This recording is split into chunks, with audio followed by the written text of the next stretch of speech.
Cumprimento os queridos irmãos e ouvintes da Palavra de Deus com a paz do Senhor e Salvador Jesus Cristo.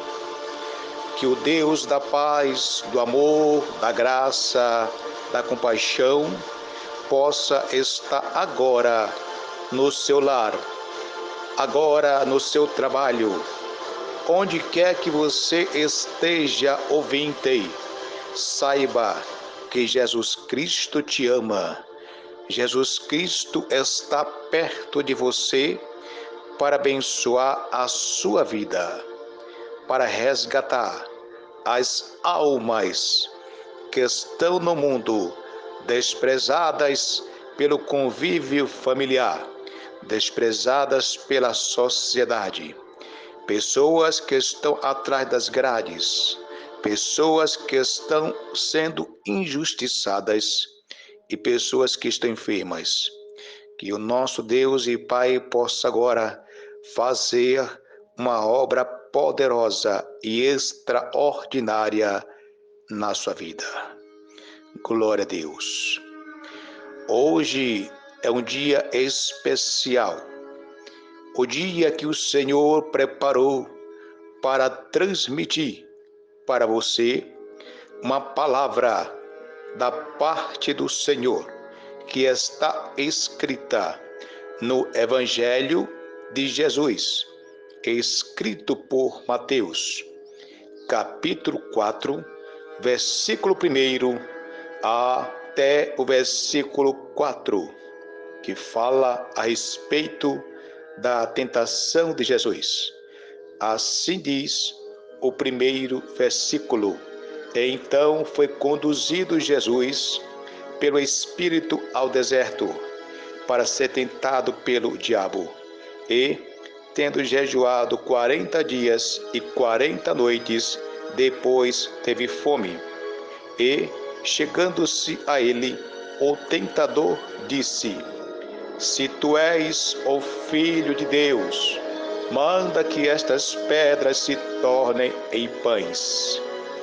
Ele, porém, respondendo, disse: Está escrito: Nem só de pão viverá o homem, mas de toda palavra que sai da boca de Deus.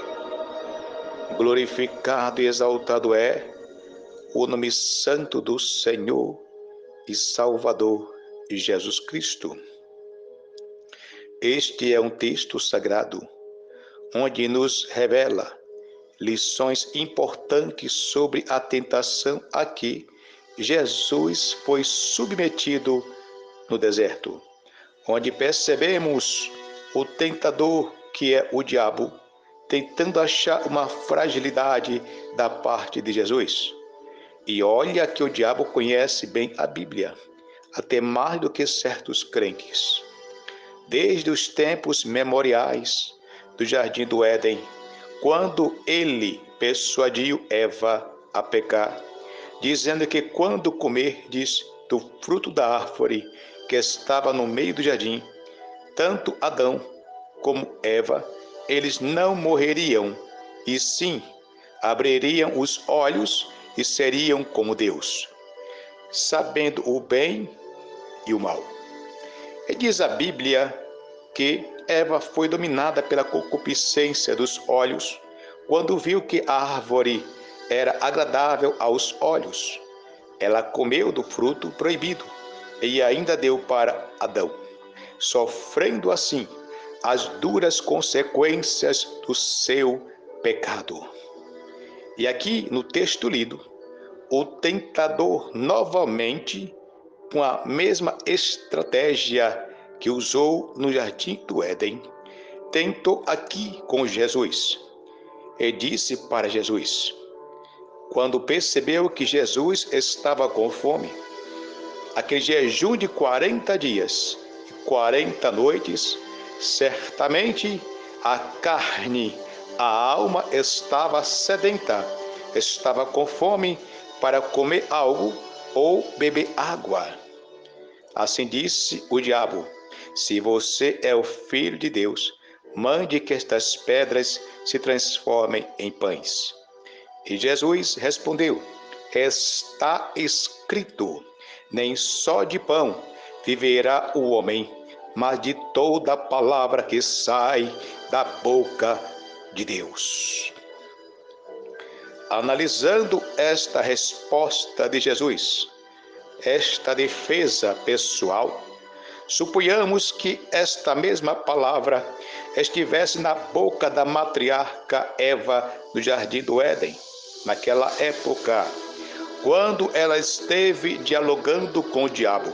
Quem sabe, poderia ela também responder à mesma altura e dissesse para o diabo: assim disse Deus, que nem só do fruto da árvore viverei, mas de toda palavra que sai da boca de Deus. Oh, glória! Com certeza, a matriarca Eva teria afugentado o diabo, que era a serpente, e a teria deixado-a em paz. A arma que Jesus usou para vencer o diabo foi a palavra de Deus. Oh, glória! A arma que Jesus usou para vencer o diabo foi a palavra de Deus. Eu pergunto neste dia, qual é a sua arma de defesa contra as astutas ciladas do diabo? Sabemos que a primeira família instituída por Deus na terra foi Adão e Eva. Por causa da concupiscência dos olhos, soberba da vida e a concupiscência da carne, foram dominados pela serpente. Mas Deus fez uma promessa, prometendo a redenção de todos nós, ao determinar que da semente da mulher nasceria um que esmagaria a cabeça da serpente. Oh, glória! Vemos então, amados e ouvintes da palavra de Deus, que resposta maravilhosa disse Jesus para o diabo.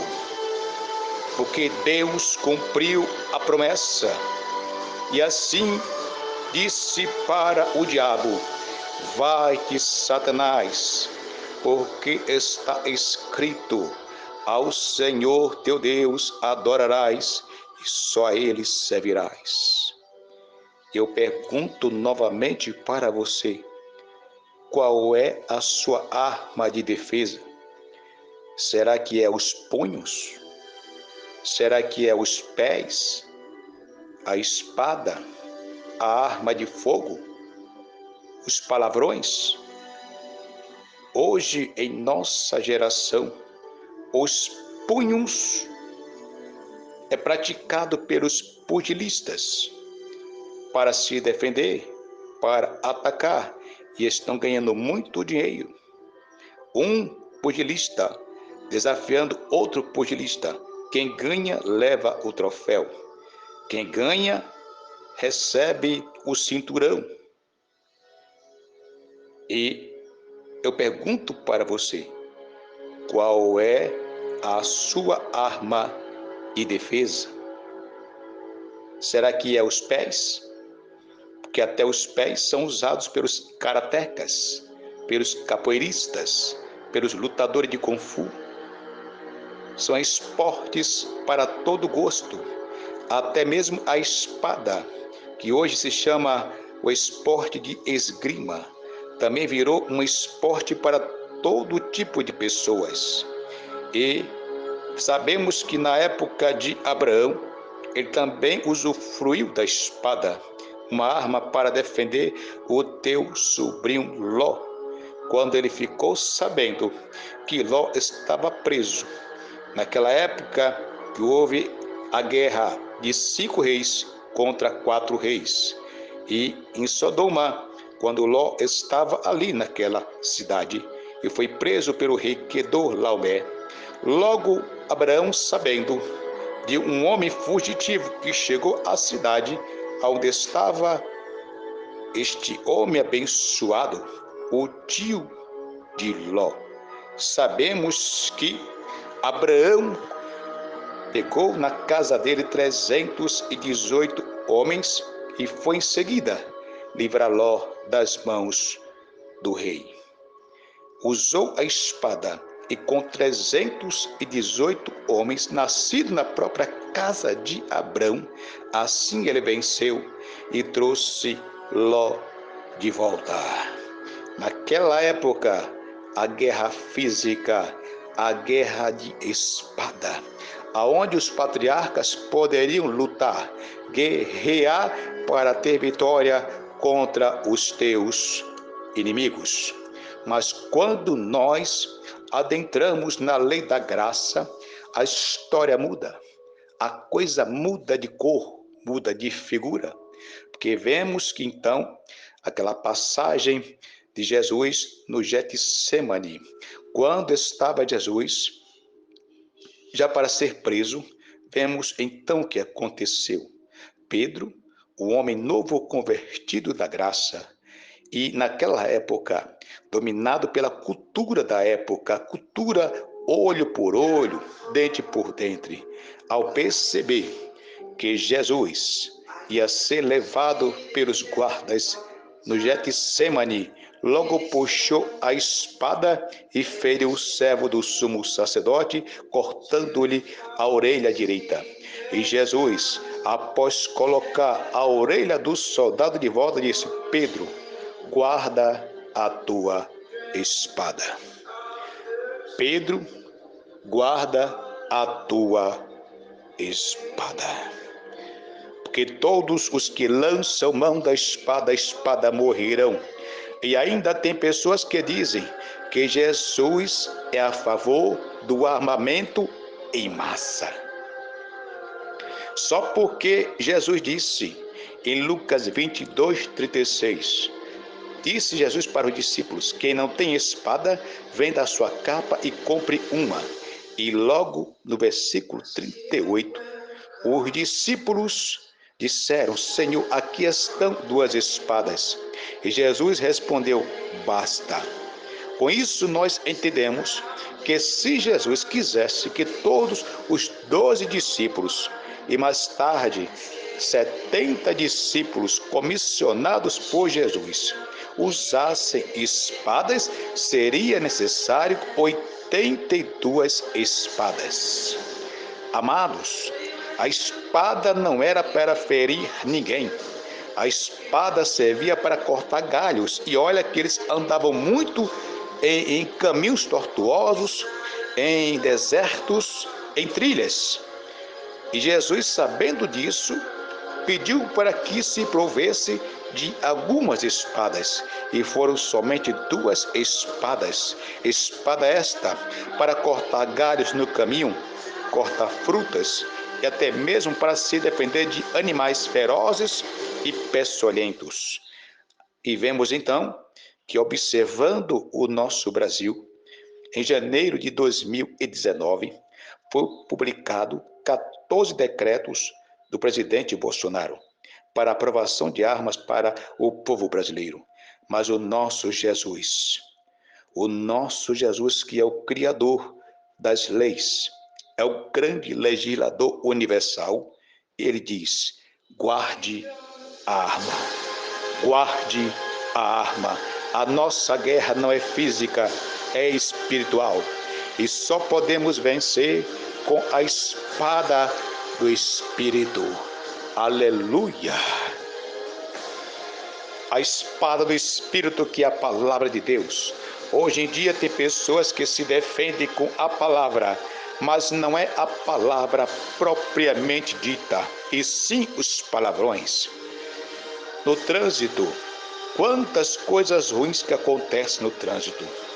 Quando alguém é fechado por outro carro, por outro veículo, logo a pessoa se defende e grita: é a sua mãe que está aqui. que começa aquele xingamento, aqueles palavrões, um querendo ter mais razão do que o outro. E na família, quando o pai ou a mãe corrige alguma coisa, corrige o filho, e de repente a pessoa que está errada não aceita a correção, logo em seguida diz: faça você ou vai para aquele lugar, me deixe em paz. Se defendem com arrogância, se defendem com raiva, com ira. Mas não esta arma de defesa que o nosso Senhor Jesus Cristo deixou para nós. A arma de defesa é a palavra de Deus. É a palavra que purifica, é a palavra que santifica, é a palavra que está em nossos corações plantadas. E o Espírito Santo regando para que nós possamos andar no caminho certo da retidão, no caminho do amor, no caminho da fé, no caminho da felicidade. É esta palavra de vida que Jesus Cristo deixou para tratar os nossos corações perante a sociedade e mostrar ao povo que nós somos exemplo de Cristo. Aleluia! Infelizmente, nosso país que vivemos e o mundo em geral, o egoísmo está tomando conta de uma grande quantidade de pessoas. Todos dizem, eu tenho razão. Aí bate no peito e diz, primeiro eu, segundo eu, terceiro eu, quarto eu, quinto eu, décimo eu. As pessoas que erram, os outros que erram, eu não, eu tenho razão. Quantas pessoas que têm o nariz empinado diz, a razão é minha. As pessoas estão igual ao jardim do Éden. Ninguém quer levar a culpa. Deus perguntou para Adão, comeste tu da árvore de que te ordenei que não comesses? Adão responde, a mulher que me deste por companheira, ela me deu da árvore e comi. E novamente o Senhor perguntou para a mulher, por que fizeste isto? Respondeu a mulher, a serpente me enganou e eu comi. Então Deus disse à serpente, maldita serás, mais que toda besta, e mais que todos os animais do campo. E porei inimizade entre ti e a mulher, e entre a tua semente e a sua semente. Esta te ferirá a cabeça, e tu lhe ferirás o calcanhar. E cumprindo-se a profecia de Gênesis 3:15, a semente que foi plantada no ventre de Maria nasceu, cresceu, produziu Cristo. Cristo, que foi ferido no calcanhar na cruz do Calvário. Sabemos biblicamente que ele morreu, mas ressuscitou ao terceiro dia e continua falando em nossos corações. O diabo que escute o que diz o Senhor nos dias de hoje. Vai-te, Satanás, porque somente a teu Deus adorarás e só a ele servirás. Jesus Cristo, após ressuscitar ao terceiro dia, ele também disse que todo poder e autoridade no céu e na terra ele venceu. Para ele foi dado todo poder, autoridade no céu e na terra foi dado para Jesus, porque ele venceu a morte, venceu o inferno, venceu Satanás. E se isto não bastasse, está escrito em Romanos 16, versículo 20, que o Deus da paz, em breve, esmagará Satanás debaixo dos teus pés. E a espada do Espírito, que é a palavra de Deus, vence qualquer batalha. É a arma mais poderosa de que o cristão dispõe para vencer o diabo, o mundo, a carne e o pecado. Dentre as peças que compõem as armaduras de Deus, a espada do Espírito, que é a palavra de Deus, é a nossa arma de ataque contra o diabo. Devemos nos revestir de toda a armadura de Deus, para que possamos resistir no dia mau. E depois de termos vencido tudo, permanecer inabaláveis. Aleluia! Use a espada do Espírito, que é a palavra de Deus, para vencer todo o mal, pois a palavra de Deus subsiste eternamente. E que o nosso Senhor e Salvador Jesus Cristo vos abençoe.